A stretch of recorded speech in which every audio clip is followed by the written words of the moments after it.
waaw mbokki murid yi ñoo ngi leen di siyaare bu baax di leen nuyu kenn ku ne ci turam ak santam di jégalu bu baax ci kàddu yi nga xam ne nañ ko yëkkati ki ñu jàkkaarloo nag mooy sëñ Bassirou Diène maanaam kenn ku nekk xam ne jamono yii ci yoonu murid wi ñu ngi dégg fu ne waaye jóge fa di wax ñu war a wax ci sëriñ bi ak ñu wërta wax ñëpp di wax lu leen neex te dara du leen ci fekk ñu amoon nag pas-pas bu weesu maanaam taxaw fii bu ñu defatee dara ñu nekk di commenter rek mu jàll am nañ pas-pas boo xam ne daal maanaam dajale nañ ay mbooloo yoo xam ne ci région yu nekk nag ci Sénégal maanaam ay ndaw lañ dajale yoo xam ne képp koo xam ne si dégg nañ la ngay wax ci sëriñ bi lu dul noonu danañ la fekk fa nga nekk ñu dal ci sa kaw effacé la mu jeex ki ko jiite nag mooy sëñ Bassirou Diène mii ñu jàkkaarlool ñu jox ko mu yëkkati ci ay kàddu bisimilah sëñ Bass. waaw salaamaaleykum sëñ Ndiaye kàddu yi moom xam naa ne lu gàtt lay doon ndax dafa am luñ ñem ko fañ yi ay gone yu ndaw yoo xam ne bu dee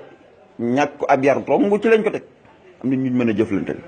bu fekkoon lii ñuy wax ci xam-xam lañ ko teg wala leneen du ñu ci dégg dañ ko teg ci ñàkkub yar ak teg ko ci ak réewante waaye dinañ xam ne sëriñ bi ñëw fi woon ngir ay gone yu ndaw di kël-këlee ab liggéeyam saaxo mii li mu def barki démb posté ab vidéo wax ci la ko neex di ngeen njabootu sëriñ bi ñun dañoo amul lu dul sëriñ bi di amuñu lu dul njabootu sëriñ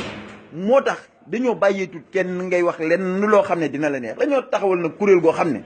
fii lañ ko taxawale ci Touba marché Ocass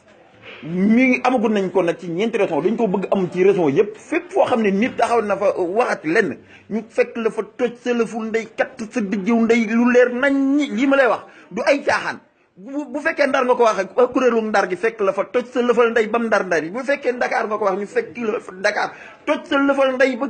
nga tax ko ci ndax yéen da ngeen a réew il faut que ñu waxee yéen ñii ndax waxewu leen xam-xam bu doon xam-xam ngeen wax ñu bàyyi leen ak borom xam-xam yi waaye seenu réew ni ngeen waxe ak seen i kàddu yoo xam ne kenn xamu ko saaxo mii gone gu ndaw amagul 30 ans du dem liggéey du dem xooli leneen waaye mu nekk fi bëgg si sëñ bi bëgg fawee koo xam ne ab liggéeyam ma ngi ko liggéeyee ca kaw wàccee ko fii ngir xettali jaam ñi nga bëgg cee nekk di indi ak réew ni ak loo xam ne kenn mënu ko wax kii daal dinañ ko fekk fa mu nekk toj lëfal nday moroomam mu fi wax tamit ñu toj sa lëfal nday kuréel gi taxaw na toj lëfal nday la tudd il faut que ñu toj seen i lëfal nday ñii il faut que ñu kat seen